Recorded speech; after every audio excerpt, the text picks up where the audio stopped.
Welcome to Hard Talk. I'm Stephen Sacker. For more than 3 years, British politics has been convulsed by Brexit. We've seen endless parliamentary argument with no resolution. This week, that may change. Prime Minister Boris Johnson's determination to be out of the EU, come what may, on October the 31st, and his decision to suspend Parliament for more than a month starting next week, mean opponents of a no-deal Brexit have just days to thwart him. My guest is Conservative MP and ardent Brexiteer Peter Bone. Is Brexit about to break his party and Britain's democratic reputation?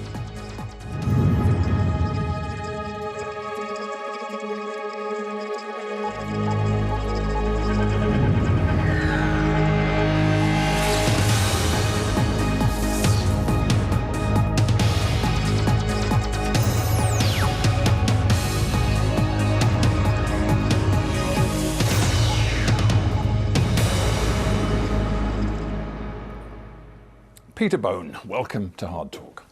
You've been a parliamentarian for, 14 years or so. Do you accept that Parliament must be the ultimate arbiter of how Britain makes an exit from the European Union? No, I mean, under normal circumstances, I say Parliament must decide. It's sovereign. But of course, we live in a representative democracy. Indeed. But of course, Parliament decided to delegate that decision to the British people in a referendum. Massive majority for that. And now we have to implement what the British people have decided. Well, in constitutional terms, it was an advisory referendum. It was a consultation with the people. It didn't have the force of law. Well, that technically and legally is right. But in fact, everyone knew it was binding. What I said is just plain right. Yes, plain. But you will recall that the Prime Minister said, what is decided is what I will implement. Of course, he then resigned the day after the referendum, but that's another issue. Yes, and so we've established that the referendum didn't give legal authority. No, but everybody knew that decision would be respected. Let me just think this through with you. We also know that the Leave campaign did not tell the British people directly that Brexit would be in the form of a no-deal Brexit. And quite the contrary, leaders of the Leave campaign made it quite clear they believed that Brexit would be a smooth and orderly transition. So there is no mandate for a no-deal Brexit. Well, I think you're wrong on two grounds. First of all, the ballot paper said leave or remain. There was nothing about a deal at all. And all this discussion about a deal is post-Brexit. I mean, everyone knows. Well, I mean, first of all, should I ask you what do you mean by a no deal? Because as far as I'm concerned, it was the greatest democratic thing that I've been involved in, probably for many, many years. And the result was the people were saying to me, we want to end free movement of people, we want to make our own laws in our own countries judged by our own judges, and we want to stop giving the EU billions and billions of pounds each and every year. That's what they wanted. Well, what you call a no deal delivers exactly that. No deal is actually what you're referring to is about the trading relationship with the EU, nothing more than that. Well, let's not trade sort of impressions. Let's deal in facts. I specifically looked at what Michael Gove, one of the absolutely key leaders of the Leave campaign, said in the run-up. This is before the vote in June 2016. This is a couple of months before. In a keynote address, he said, after we leave, we will remain in the European Free Trade Zone. Remaining in it is a simple course. It's in everyone's interest. The day after we leave, we will hold all the cards. We can choose the path we want, and there will be no turbulence nor drama. Well, of course, that message does not match anything that is now being proposed in terms of a no-deal Brexit. Yes, but what Michael Gove said, I think everybody assumed the European Union would agree to. The fact they sell £100 billion worth more goods to us than we do to them, it seemed that we would have a free trade agreement which would benefit both the EU and the United Kingdom. So that was the prospectus. That was what we thought. The Leave campaign used, and it was obviously a false prospectus. But nobody challenged it. Everyone thought that's what would happen. Let's talk then about you're, at the beginning of this, a recognition that ultimately we live in a representative parliamentary democracy. You now sit as a member of the Conservative Party, led by Boris Johnson, the Prime Minister, who has just prorogued, declared that Parliament will be suspended for more than a month, starting next week, therefore precluding parliamentary debate at what everybody agrees is the most important, most difficult time facing Britain in political terms since World War II. I don't know where I start with my disagreement to all that. You probably noticed we've been discussing Brexit for more than 3 years now in great detail. Another 3 weeks or 4 weeks of me talking about Brexit, or another 3 or 4 weeks of Keir Starmer talking about Brexit, isn't going to change a single person's opinion. The British people have already voted. Prorogation was essential. We are in the second longest parliament since the Civil War. We need to reset the parliamentary clock. We need to have a Queen's speech where this new government puts forward its proposals. We need to start the clock for the 20 opposition days, the 35 backbench business days and the 13 private members days. These things are essential to a parliamentary democracy. It is restoring parliamentary democracy, not what you're saying. Mr. Bone, you don't, I'm sure, take the British public for fools. And it is transparently obvious, is it not, that the prorogation of Parliament was specifically to avoid weeks and weeks of extremely difficult, potentially dangerous debate for Boris Johnson in his intent to get Britain out of Europe, the European Union, by October 31st. It was a political device. No, that's wrong if you just look at it. I think prorogation loses about 4 parliamentary days. We always have a recess in the second half of September and the first week of October for the party conference week. Now, you will recall that it was a Conservative government that implemented this in 2010, or perhaps, if you like to say, a coalition government. While Labour was in power, they were quite happy that Parliament shut down in the middle of July and didn't start again until the middle of October. So how does that time with our parliamentary history? But even members of this government, in private moments, one of them, Ben Wallace, didn't know he was being recorded at the time, have said that as far as they're concerned, the prorogation, the suspension of Parliament, was to prevent MPs from blocking Boris Johnson's Brexit plan. Eventually, any leader has to try, and we've found ourselves, said Ben Wallace, when he didn't realise he was being recorded, with no majority and in a coalition. Therefore, clear implication, it's something we had to do to drive Brexit through. Well, I think Ben is wrong in the sense that we had to have a new Queen's speech, and not only do we have to have it, I've been calling for it, but not only have I been calling for it, leading Labour MPs have been calling. We're doing exactly what the Labour Party have called for. The shadow leader of the House has called for this at least 3 occasions. I guess what really matters is what the Speaker of the House thinks, because ultimately he, of course, runs the House of Commons, and he, when he heard about Boris Johnson's device, the prorogation, suspension of Parliament, first of all, he wasn't consulted. Second of all, he responded with rage. He said it is blindingly obvious that the purpose of prorogation would be to stop Parliament debating Brexit and performing its duty in terms of shaping the course for the country.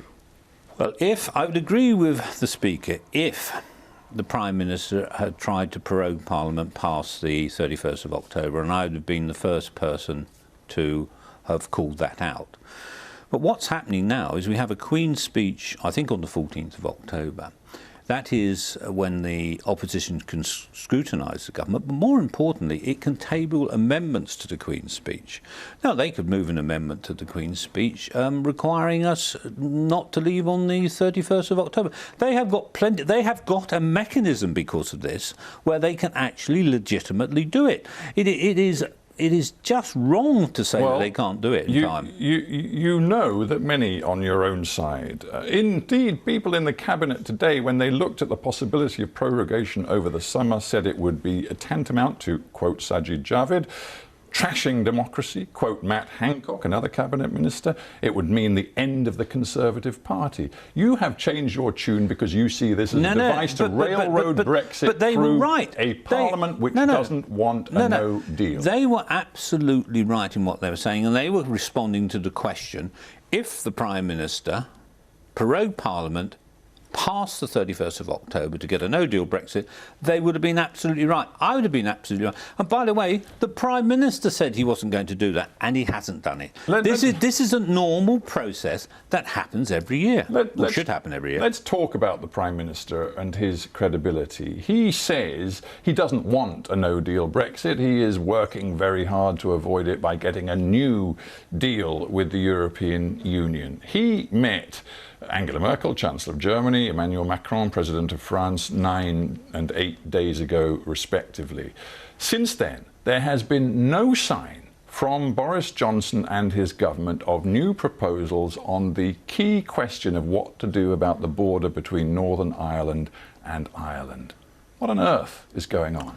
Well, I think there will be a deal done, and I think it will be put to Parliament, and I think it will be done after the 14th of October. There are private discussions going on all the time between representatives of the EU and the British government.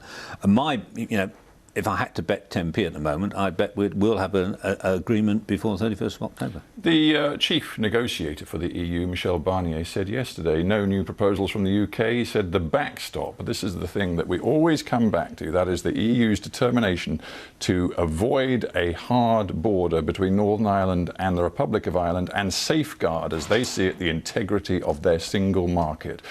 It's shorthand, it's known as the Irish backstop. And Barnier said the backstop is the maximum amount of flexibility that the EU can and will offer to a non-member state. And in the negotiation, he is saying that now. We will see what he says. Oh, for goodness sake, I mean, we're here in September. I know. At some point, you're going to have to accept that in Brussels, the mindset isn't one of just playing games. This is real for them. They are not prepared to give you your cake and let you eat it too. Well, I think that they will have an agreement. I accept if you take them at their word now, we could say, fine, negotiations off, we're all prepared for a no deal.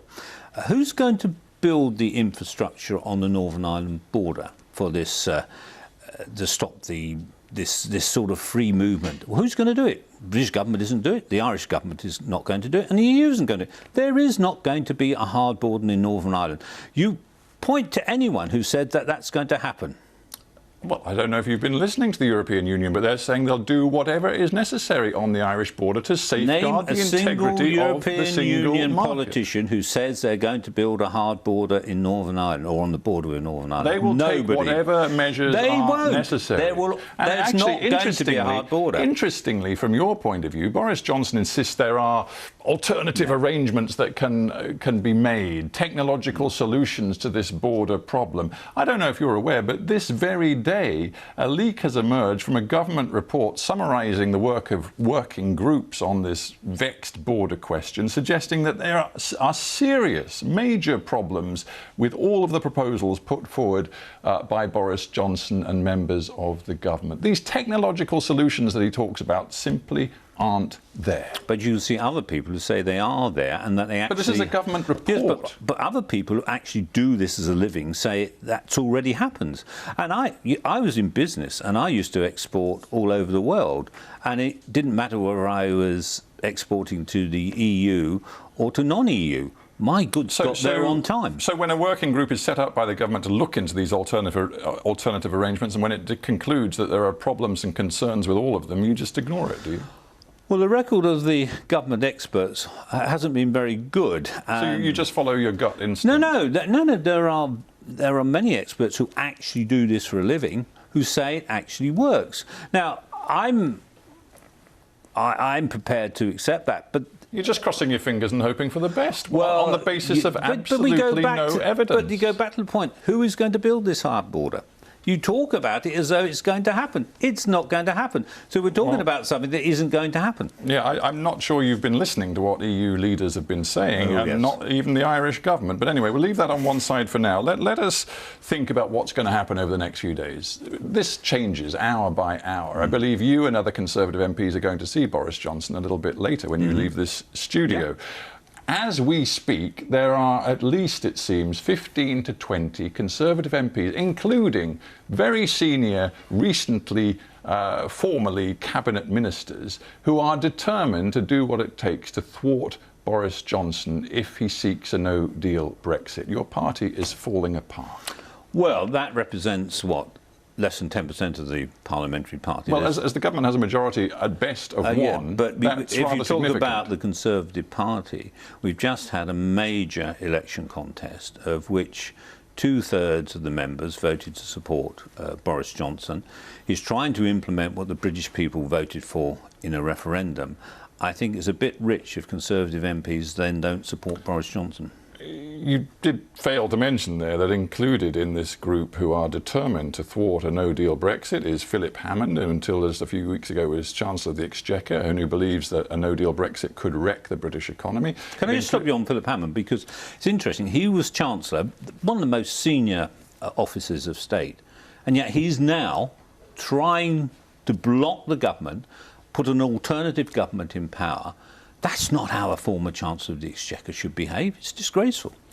He says, and I'm quoting him from Twitter just a very short time ago, "I intend and want to honour our 2017 manifesto, which promised a, quote, smooth and orderly exit and a deep and special partnership with the EU, not," his words, "an undemocratic no deal." He will know that manifesto said no deal is better than a bad deal. And he supported that. Why is he not continuing to support the government? Because there is no deal that Parliament Well, can I think agree. the answer for him is because he knows what damage it would do to the UK economy. That's not. He stood on a manifesto that said that. I didn't hear him saying at the time, well, no, we've got to have a deal. He didn't say that. So he was Chancellor of the Exchequer on that manifesto, and then he's now not supporting it. Should Philip Hammond and David Gauke, a much respected former Justice Secretary, Rory Stewart, a respected former Secretary of State for Development, should these people be expelled from the Conservative Party, in effect, if they vote with opposition parties to thwart a no-deal Brexit over the coming days? Well, if they vote effectively to put an alternative government in power, which I believe is the likely proposal. Well, to be honest, I think what they are proposing at the moment is a very simple piece of legislation. If they can take control of the House of Commons. Well, that's what I'm saying. If you take control of the House of Commons, you're effectively putting an alternative government in power. You're putting Jeremy Corbyn, the SNP and the Liberal Democrats in power against your own government. Now, no Conservative can do that. You can't remain. They're quite entitled to vote that way, and if they're men of principle and want to do that, that's fine. But they cannot then continue as a Conservative. Right. I mean, that's clear. So when David Gauke says he believes Boris Johnson is seeking a purge to fundamentally change the Conservative Party, to get all of those out of the party who still believe no deal would be disastrous for Britain, You're agreeing in a sense. You're saying a purge is now necessary. It's not a purge. If you can't agree with the fundamental principle of the Conservative Party and the government, then by nature you can't be a Conservative. Let me just stop you for a moment. There are members of the Cabinet who consistently voted against Theresa May's deal, the most fundamental plank of her premiership. They weren't purged. They weren't expelled from the party. No, I would absolutely defend the right of individual members of Parliament to vote against specific legislation. The difference here is you're trying to put an alternative government in power and initiate legislation. That is a huge difference. Will defeat for the Prime Minister and his government this week in the House of Commons trigger a general election, in your view?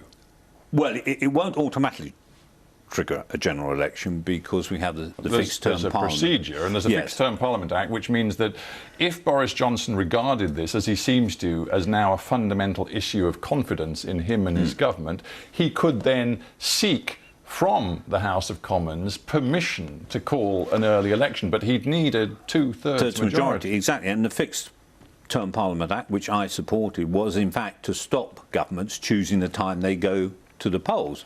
But as Jeremy Corbyn and the Liberal Democrats and the SNP have always been calling for a general election, if that's what the Prime Minister says to clear this mess up, we need to decide this once and for all. I would expect Parliament would agree with him. Whether that will happen, first of all, it depends on whether he loses the vote on Tuesday. Do you think he will? No, I don't actually. The last time no deal came up, I think it sort of sneaked through by one vote, and partly because the Conservative had gone home or something. So I don't think the numbers are there, but let's see. Let's just talk big picture about what this situation, and it does change hour by hour, what it means for both the Tory party and British democracy. For the Tory party, you're going to end up as a party of zealots, aren't you? You are going to be a Brexit party. Of have 17.4 million zealots who... How could you suggest that? I mean, we would be representing what the British people voted for. But the point about the Tory party has always been it's a very broad church. Yes. In the future, it's not going to be a broad church. It is going to be a true blue Brexit party. No, it will be a very broad church. If I've survived in the Conservative Party with Ken Clarke for a very, very long time, it will continue to be so. But the point you've just made is that you believe if Ken Clarke votes alongside opposition parties to thwart a no-deal Brexit, he will no longer be in the Conservative Party. This is a crucial moment for your party. It's a crucial moment because if he votes to establish an alternative government, then yes, anyone who supports an alternative government other than the Conservative government cannot, by definition, be a Conservative MP, and they will lose the whip. But if it's talking about, you know, high speed 2 or how you deal with social care, there'll be a very broad opinions within the Conservative Party. And that's the party, the country and British democracy. We had the extraordinary moment yesterday where a senior member of the government, Michael Gove, couldn't commit to the idea that if the House of Commons, then the House of Lords, approves a measure to block a no-deal Brexit on October 31st, i.e. if it passes all of its stages in the Westminster Parliament, he wouldn't commit that the government would then go to the Queen and seek royal assent to turn that into law. What does that say about the state of British democracy, in particular the commitment of Boris Johnson's government to that democracy? It's an interesting fact, and it has, of course, happened in the past. Normally, private members' bills have been, some private members' bills have gone through all their stages in the House of Commons, and exactly what you talk about has happened. I think Tony Blair did it once, and I think Harold Wilson did it twice. And it's, of course, was always the case, the only people who could legislate other than the government, introduce legislation, was private members on Private Members' Fridays. So I can understand where Michael Gove was coming from, but in reality that would never happen. What would happen if somehow there's an alternative government and we got Prime Minister Letwin or whatever temporarily in charge of the Brexit negotiations? The Prime Minister would ask Parliament for a general election. I have no doubt about that, and the country will decide: do you want to have a Brexit or don't you? A couple of questions before we end about what might happen in British politics from this day forward. Is the Conservative Party seeking to do a deal with the Brexit Party in this election, which we know is coming? It may not come before October 31st, but it'll probably come very soon afterwards if it isn't before. Is the Conservative Party seeking, as I said, to be the Brexit Party and to remove the officially titled Brexit Party from the political scene? Well, they're certainly not seeking to do a deal, I'm sure of that. But I worked with Nigel Farage and other Brexit parties, Richard Tyers, John Longworth, and... You regard them as political allies? Well, in the sense that they want the same thing as Conservative members, that's to leave the EU. The Conservative Party as Brexit Party? I think the Brexit Party, if Boris Johnson went to the country and said, look, I want a mandate to come out with a no deal on the 31st of October, I think they would support us. And if we don't do that, they'll probably oppose us. But that's what democracy is about. So sorry, I'm not quite... Have you, given your relationships with some of these people, put out feelers to see if a deal... No, absolutely not. I'm just saying I worked with them in the... But you would expect the Brexit Party not to stand? Well, I understand from what they've said publicly, if Boris Johnson was proposing a no-deal Brexit, they would support us. But I think we're getting a bit ahead. Let's see, first of all, if we can win the vote. If we can't win the vote, see if there's a majority for a general election, and then... my guess, and I think you're right on this, there will be a general election sooner rather than later. And I think that's a good thing, because I do think we need to establish a Conservative government with a majority. All right, we have to end there. But I do thank you very much indeed for being on Hard Talk. Peter Bone, thank you. Thank you.